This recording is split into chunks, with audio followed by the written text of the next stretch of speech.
How's it going, guys? Motor City Miner here, coming at you from my home because we're working on a mini miner. This time we're working on a G1 Mini. I have quite a few of these. Been surprisingly profitable. And they only use 100 watts, kind of like a KS0 to be honest, but there is not much competition on the Grin network. Not that there's much going on with the Grin network, but you know, whatever. Got my bag full. We'll see what happens in the bull run. But yeah, we're working on it because I had an interesting issue. Obviously, I've already taken this apart, so I kind of know a little bit of what's going on. You can see here's the chassis that normally, you know, slides into here and goes inside. This is the actual ASIC chip board, and we'll talk about why it's doing this weird thing in a little bit. But essentially, what I had happen, the fans were grinding on this at one point, and I knew the fans were going to go soon. Then the fans stopped grinding, which I assume, you know, means they actually don't work anymore. Actually, I know it does. That's why they're not on here. I threw them out. But with the fan, it wasn't all of them, but you know, they were all at least not spinning freely. Some would, you know, your fans are supposed to like spin freely if you touch them. So they were all in pretty bad shape, so we're gonna replace those. But I'm guessing that when two of the fans, we had the two top fans, where my fingers are right here, these two fans died. So they weren't really pushing, so this goes in there like this. So they weren't really pushing any air through this upper part of the heatsink, which, you know, obviously was causing some heat issues. And I think the heat issues were so bad that, very interestingly, you can kind of see how there is not a socket for these screws to go into on this one side. They're actually here on the ground. Again, these are normally mounted directly to the PCB there. They don't screw in, like they're essentially soldered on. Well, they were actually, this was actually like this, and those knobs were on these screws. I've just reattached it here to show you what was happening. So essentially I opened this up because the miner kept crashing or having huge, like absolutely massive swings in heat. So it would go to normal hash rate and then, you know, drop the hash rate whenever it would swing. And I think that's because, well, the heatsink wasn't fully attached. It was really only with the paste on here. I did remove it already. You know, probably only half the chip was getting cooled. Not to mention there was no airflow going through this half the heatsink. Not that it matters, because it's not like this half the heatsink was even attached to the chip anyway. But yeah, this essentially was just up in the air like this. So you can see that gap between the copper and the actual chip. So today we're going to be using a soldering iron to reattach these. There's a chance I will destroy this trying to do this. It is pretty precision work. I'm not really great at this stuff, but obviously this is not warranty, so it's at least worth a shot at fixing. But yeah, obviously a heatsink, when it's attached like this, and this mobile, you're gonna have issues. So that's what I was having. So we're gonna get everything set up to solder these. I'm gonna take this back off for you guys, and kind of go through my thoughts on how I think I can do this successfully, but we're not sure. One of the main things, originally these were soldered on the top side. There's not a lot of room there, which we'll see when I take this off. So I'm thinking I might actually solder it from below, because these screws, as you can see, don't actually come all the way through. So it might be a little safer for me to solder them from the underside. We'll see though. But yeah, let's get to it. All right, so here's our PCB that we were talking about. Now, as I mentioned, I'm pretty confident that what happened is that these two, and you can kind of see the solder still on the holes there. I'm thinking that when those two top fans went out, that essentially, since there's no cooling on the top side of this chip or you know, the heat sink, that probably it just got so warm in the unit that it melted the solder enough for it to essentially detach. And well, that's where we find ourselves. So again, these don't screw in, they just kind of fit perfectly in, kind of like that. And I'm thinking I'll solder the underside again, because that's a little easier. Obviously I can't put it in the center of the hole because that's where the screw has to go, but at least you can see there's kind of an area for me to solder the silver to the gold. Again, it's just so tight on the top that I'm not confident I won't get it everywhere and destroy the PCB. So gonna try it from underneath, I think is my strategy. Also, if you've ever been curious what the chip looks like, there's the chip for you. It's that G1 Mini. Very typical for iPollo. All their chips are really, really big, even on their ETH miners. Again, I don't know exactly what that means. I don't know what type of chip this is. Again, people call these ASICs, but iPollo themselves doesn't. But, you know, I don't know enough about it. Like, iPollo calls this an FPU. No idea what that means. It's not an FPGA. It's not an ASIC. They call it an FPU. I don't know what that means. Either way, it's a huge chip, and a huge single chip. So, but yeah, we're gonna try and solder these back on, see if we can get a good hold, and then, well, then I'm gonna reattach this, and hopefully it doesn't pull it off. We'll find out. Always interesting when you're doing these type of things. So we'll be back in a moment. While we're waiting for the soldering gun to heat up, I'm gonna kind of show you what I'm thinking here. So obviously I got my flux. Again, I'm not really good at this type of stuff. I don't have a steady enough hand, so there's a good chance I'm gonna screw this up. But essentially, I'm thinking I'll take my soldering wire and essentially, you know, melt it right along the rim here so that it's essentially combining the gold and the silver nut that shows through. So essentially I'll just put this right there, melt it, melt, do a couple joints on each one, and then we'll see if indeed this does work at holding them.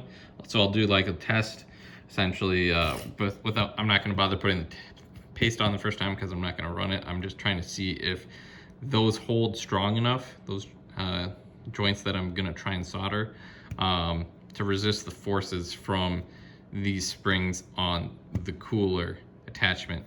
Again, no idea if this is gonna work. So I'm gonna do this again. There's no way I can really film this while I do this, but I'll at least try and solder it, see how it goes. And, you know, we'll be right back. Again, I could completely destroy this board and it might never work again, even if the solder does hold, so who knows? Always fun. All right, guys, possibly the worst soldering job ever, but you can see what I did. So essentially I've put a blob of solder on each of these on the back side. Should still be perfectly fine for screwing in. So I guess now is kind of the moment of truth. We're gonna line this puppy up like that, and we're gonna start screwing these down. I'm gonna actually start with these ones. That way these are nice and tight first, so they're not really being pulled on or propped up by the other half, if that makes sense. So I'm gonna quickly screw these down. Hopefully it's going in, we don't really know. I assume it is because it's starting to prop up on the other side. But yeah, we can do these a little evenly now. Oh man, trying to do this one-handed for you guys. So we're gonna start doing all of them. Hopefully bring the pressure down on the heat sink pretty evenly. Clearly one of mine did not work already. We already pulled one out, so that's kind of sad. The other one seems to be doing all right though. Look at that. That one's doing cool. That one hasn't broken. So clearly did not do a good enough job on the one. So we're gonna have to essentially retry this. But at least one of them worked. So that's an improvement. But yeah, we'll take this off here and I'll do another one on there. All right. So this time I put some solder on both sides. Maybe that'll help it a little better. Still an awful job. I'm really bad at this. But let's see if it works this time. I'm gonna not do this one-handed this time. Unfortunately, still not having luck.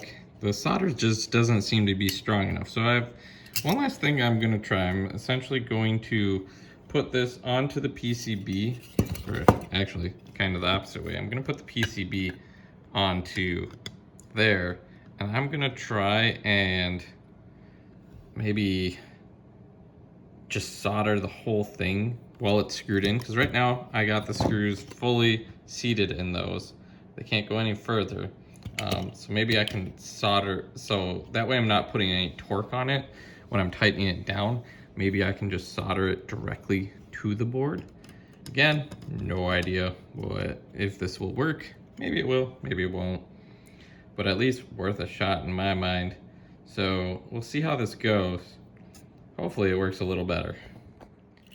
So on a positive, it worked, welding these in place. On a negative, I have no idea if I destroyed this thing. But, you know, we'll find out.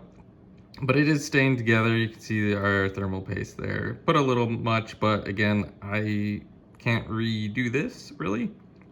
One-time shot at this. So wanted to make sure there was plenty. But yeah, it seems like it's staying there. We'll find out. The other thing that, I mean, not just does this board still work, the other big thing will be, will these just come undone once they're in a hot environment inside this miner? So no idea what to expect here. But yeah, we'll at least get to putting it back in here and at least trying to turn it on, see if it works. We'll find out. So far, the solder is still holding. Still got our sandwich in there, so that's good. Yeah, I mean, is it perfect? No, but it's at least acceptable, I guess. That was also one of the reasons I put so much extra thermal paste, though, is hopefully if it does, you know, start to become detached, that it'll fill up the air gap a little better and it hopefully won't overheat. But we will see. I do have to put the fans on there now, so they all go into these 4-pin headers here. I'm debating if I should definitely put the fans on before I like actually test this, but maybe I'll test it before I put it back in there in its case, because no reason in putting it back in there if it's not working. All right, we got it all back together. Got our 4 new fans, our semi-repaired hash board. You can see it's in there. Everything looks to be holding up. We're gonna turn this guy on just to make sure everything is operating before we decide to put it back in that thing and hook it up to the internet and see if it actually can mine. Just want to see if it even powers on after all this. So got this plugged in, just got to plug it into the wall. So we'll find out here in a moment if everything at least spins up. Well, the fan's turned on, so that's always a positive. They at least cycled. Keep an eye on things, see what it's doing. Obviously it doesn't not have internet, so, but it does seem to be spinning at full speed, so that's good. I think it's good. At least good to at least try and see if it will mine. Again, no idea if my soldering on the chipboard, you know, PCB screwed up anything, but at least we're kind of back in business. So I'll put it in there, then we'll go downstairs, plug her in.